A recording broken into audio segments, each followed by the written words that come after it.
In this video, we're going to take a look at importing 3D models into the software. So let me just create a new model, and what I'm going to do is bring in a couple of different 3D STL files so I can build up a composition. So if I create a new model, and I'm going to do this in inches, and let's just do it, let's say 12 inches square. Okay, select OK, and it opens up my model. Now, one thing that you've got to understand is that 3D models, so for instance STLs, let's say, are not the same as relief clip art. Okay, and they are handled completely differently. Okay, so if I were to open up the relief clip art library, and let's just say, for instance, this flower that I have here, I can just grab that and bring it into the software. So if I close that, you can see that this is now blue. So anything that is in blue is actually saved as an RLF file, a relief. Okay, and this is completely different. So with these files, because they're in blue, you can move them around just by grabbing them, you can resize them, and you can pretty much do anything that you can do with a vector on them. Now, if you're bringing in 3D models like STL files, this process is completely different. Okay, so if I delete that and bring in an STL file that I have. So to do this, what I need to do is go to the relief drop down, go to import, and then import 3D model. So if I select that, it opens up a dialog box asking me to select the model. Now, if you have a look at all supported types, it gives you a list of the types that are supported for you to import. Okay, so if I go to, let's say, the column that I have, select open, and it loads the model into the software, and you'll get a progress bar down the bottom. So this is completely different to reliefs where you would just drag them in and pretty much instantly they would be on screen and in blue. So when this does open, it opens up the model so I can see it, and it also gives me this dialog box over the top. Now, this is how the relief clip art used to act. Okay, you used to get this dialog box over the top in older versions, and what you would do, you'd have to type in a size so it would move. So let me move the dialog box out of the way, and you can see that I've got this column. Now you can also see just slightly down here, this is actually my 0 plane. So this is the model size. So this is 12 inches by 12 inches. And this column is absolutely huge. So you can see that the X size and the Y sizes are quite large. So the X is actually 433 inches.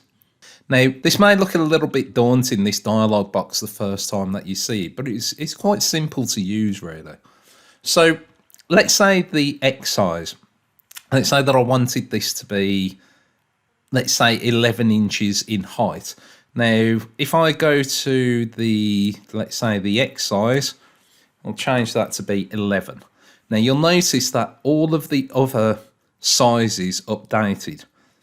That's because all of them are linked together. So you can see these check boxes and they have ticks. That means that they're all constrained to each other.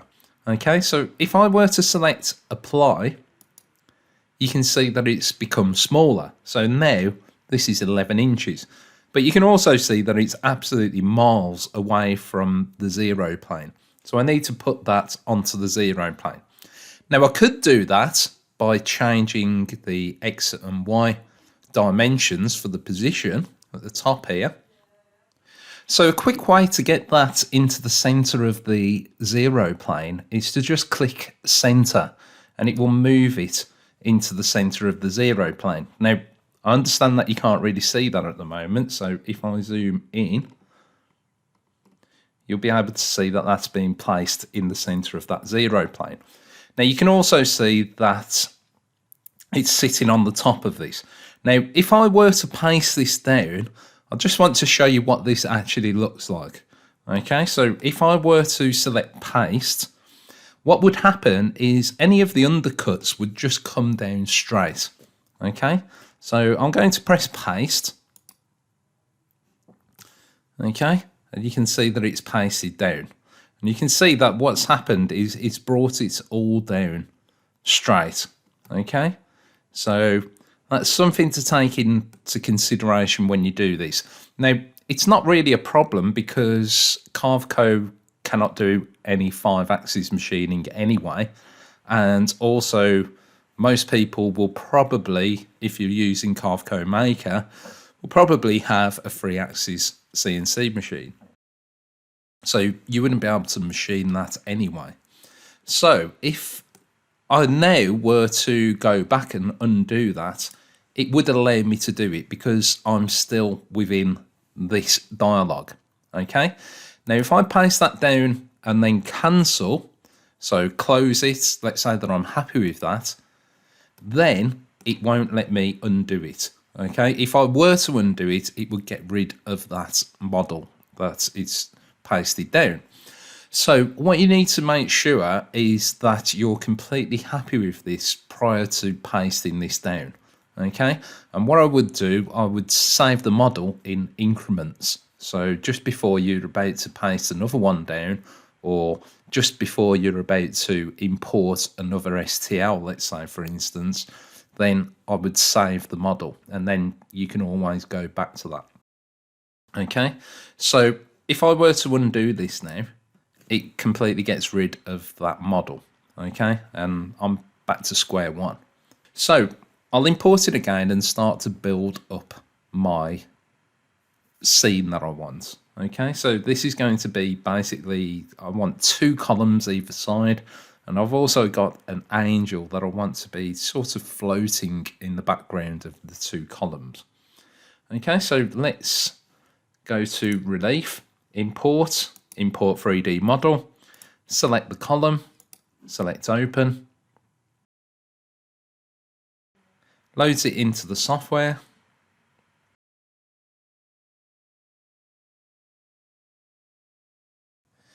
Okay, so that has imported like it did before. And what I want to do first of all is turn off these links so I can show you what happens if you change the size. So let's turn off all of the links. Okay, and let's change that size to, let's say 200 and apply. So you can see that it's basically just squashed it. Okay, so it's not maintaining that aspect ratio. If I were to make that larger, let's say 200, I'll just move that out of the way and apply. You can see it stretches that out. So this is how you can change the actual size of the model rather than the position of the model. Now, I normally tend to leave the links active because most of the time when they're drawn, they're all constrained to each other. So what I'll do is cancel that again. Now, once you do that, it changes the aspect ratio of it. So you need to remember what the size is to go back to it. Okay, so I find it much easier to just go and import it again. So I'll just import that model again. And this time I'm going to make it the correct size and the correct position where I want this to be. Okay, so it's imported it in exactly the same position. Let's change the X size to be 11. Now you notice that the Y and the Z have all updated, so it's maintaining that aspect ratio. Select Apply. You can see it's become small there. Now if I zoom in on the model space and select Center, it will place that in the center. Okay. Now, if I want to move this around, let's say I wanted to mirror this, let's take a plan view of this so I can see the orientation of this. You can see that that's not the way that I want it. I want them to be standing upright. Okay.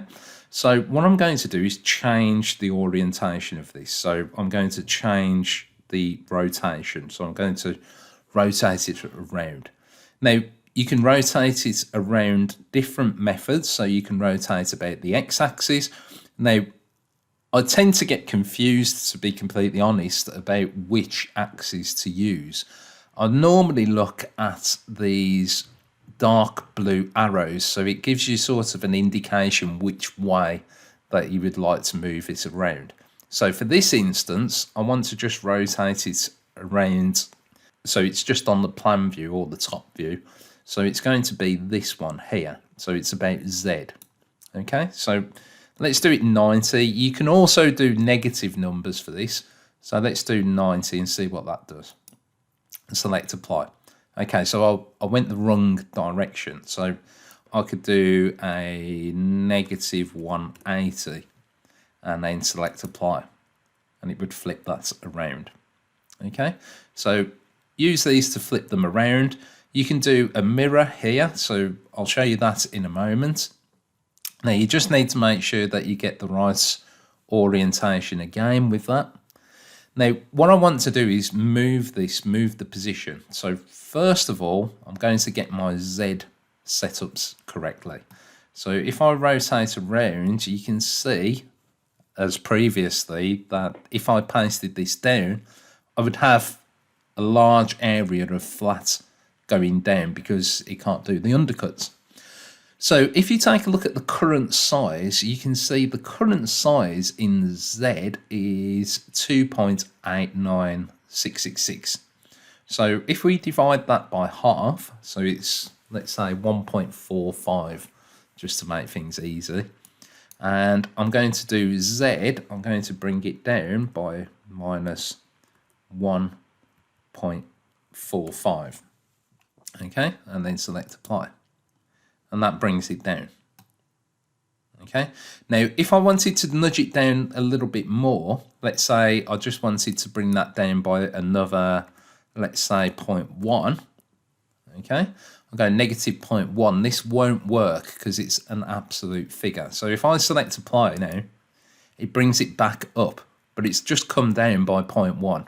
Okay, so if we take a look under there, you can see that what's happened is it's just dropped it down by 0.1. Okay, so this is an absolute figure. So what I need to do is come down by 1.55.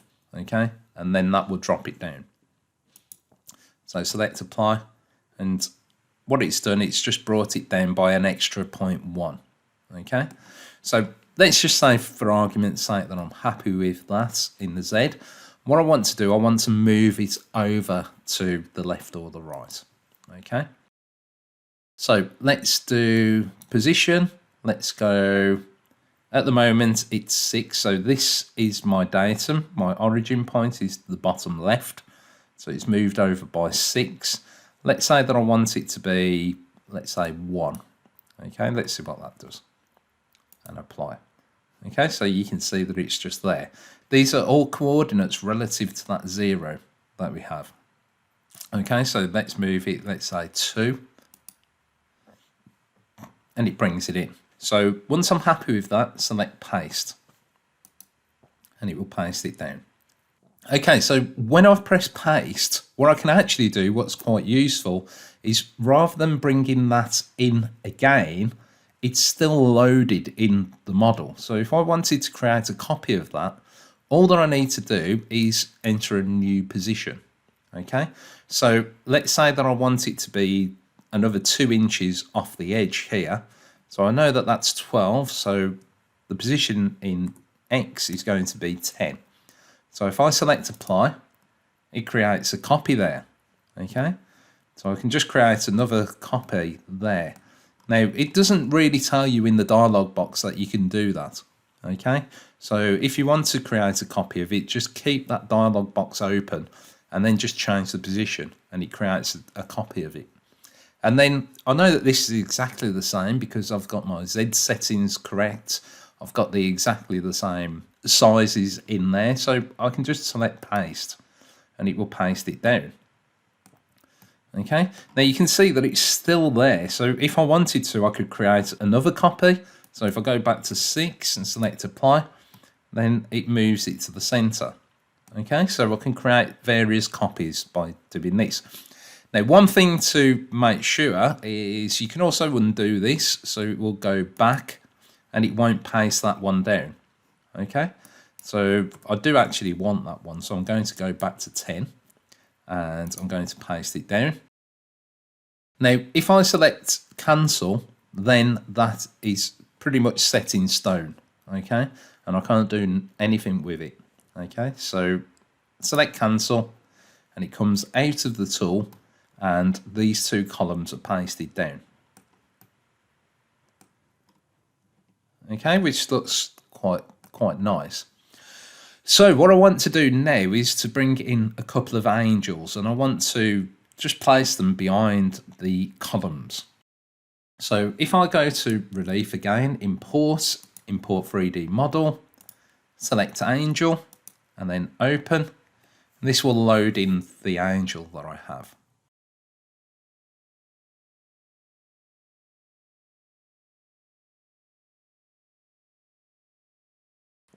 Okay, so this has been imported. It's very large.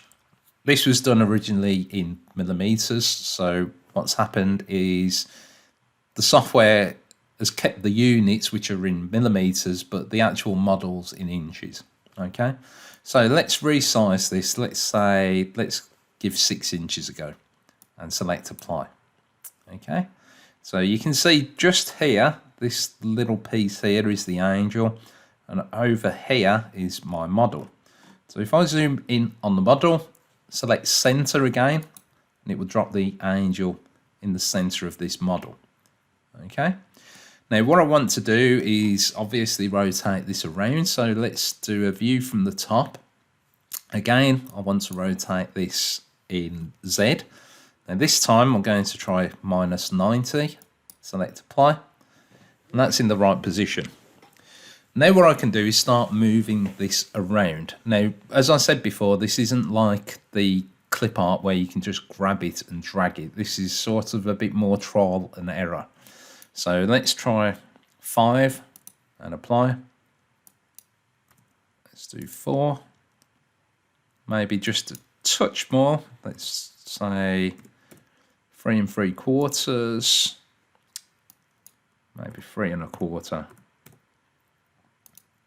Okay, so these are all relative off that 0. Okay, so let's try 3.4 and apply. I just wanted to get rid of that little bit that was there, and that looks okay. And now what I want to do is move that up so it's almost at the top of this column. So let's move that up to, let's say, 9 inches and apply. Now that's probably a little bit too far for what I want, so let's come back to 8. That looks okay, and I'm happy with that. Let's rotate it around. You can see that it's all blending in nicely here. What will happen is when you paste 2 down that overlap each other, they will just blend in nicely. Something called, what we call merge high. Okay. Now, if you want to, you could bring that up. So what would happen is if I were to bring that up by, let's say, 1/2 inch and apply. Now that is actually floating above. Now don't worry about that. If you ever want to bring anything up, bring it up, and then when you paste it down, it will create flats coming down. Okay, so if you want to do that, you're absolutely fine to do that. So let me knock it down because it doesn't quite look right around here. Okay, so maybe bring it down to there. A little less, let's say just 0.1. Okay, so I'm happy with that. You can see if I rotate around that I've got a little gap in there. Okay, let me rotate around so you can see it. So you can see that I've got this gap.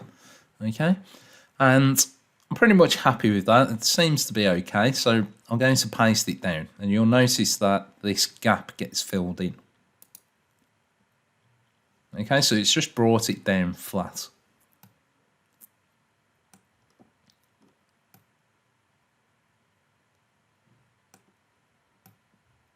Okay, now you may wonder why this has got a bit of a weird edge on there. The reason is that the edge was smoothed when it was created. So it's just bringing this lip down, okay? Okay, so that looks okay.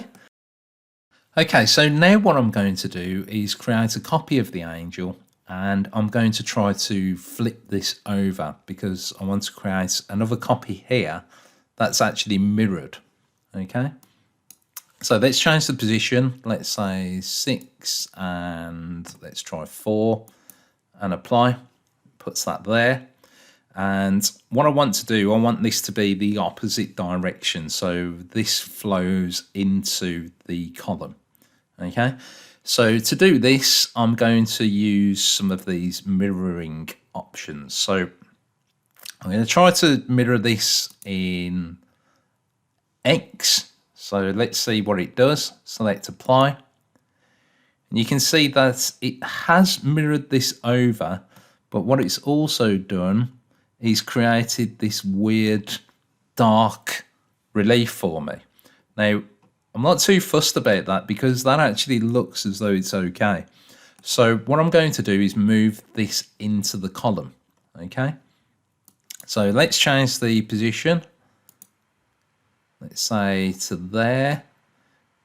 That doesn't look too bad. Maybe want to bring it in a little bit more. Let's try it 8.5. Select apply. That looks okay. So what I'm going to do, I'm going to paste this down now. Even though it looks weird, okay? When it's mirrored, it seems to give this darker color, okay? So if I paste that down, it will paste it down fine, but you also got this darker color on the top. So I'm not really going to worry about that because it's going to machine fine anyway, okay? So now I'm pretty much finished with this. So if I take a plan view of that and I cancel it, it's basically got rid of that darker relief. The reason being is that it actually rotated the 3D model around and it was being overlaid over the top. It was sort of showing you the underside of the relief and it gave you this darker brown colour. Okay, so when you cancel it, you don't see it. Okay, and you can see that this one has been mirrored over and it's a mirror of the angel at the top here. So now you can just machine this as you would any 3D piece.